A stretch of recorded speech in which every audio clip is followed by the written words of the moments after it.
څوک چې د نور راحتو وخت کې دا وظیفه وکړي دته به الله پاک دومره ثواب ورکوي لکه چې ده د اسماعیل علیه السلام په اولاد کې 4 غلامان د آزاد کړل. دا وظیفه چې څوک کوي نو دا سړی که د ورځې څومره کار روزګار کوي نو دا پکې ستړی کېږي نه. السلام علیکم ورحمت الله وبرکاته.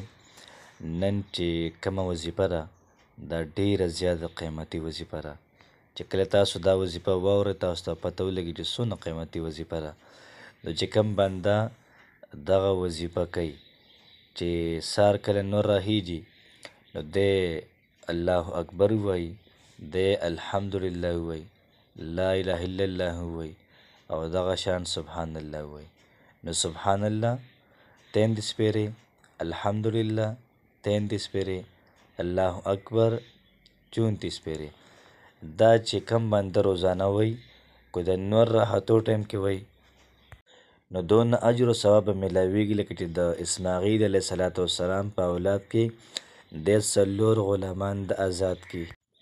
او بله دا وظیفه د دې لپاره چې یو سړی ټوله ورځ کار روزګار وکړي دی ستړی شي او ماښام کور ته راشي او چې کله دی بسترې ته پرېوځي په دغه ټایم کې دغه وظیفه د انسان وکړي نو چې څونه ستړیوالی دی دا به له الله پاک ختم کړي.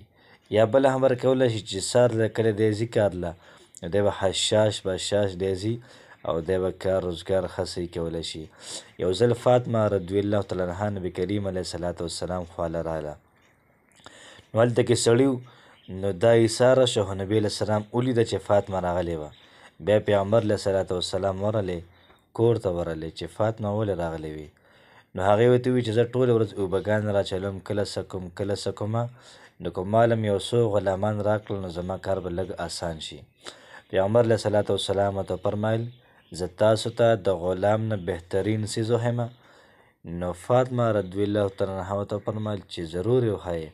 نو پیغمبر علیه السلام ورته وفرمیل چې څوک 33 پیرې سبحان الله، 33 پیرې الحمدلله او 34 پیرې الله اکبر ووایي دا د غلام نه بهتر دی. مطلب دا شو که څوک دا وایي نو دا به په کار کسب کې به ستړی کېږي نه. نو کوشش وکړو چې دا وظیفه په خپله هم وکړو او نور خلکو سره هم شیر کړو. السلام علیکم ورحمت الله وبرکاته.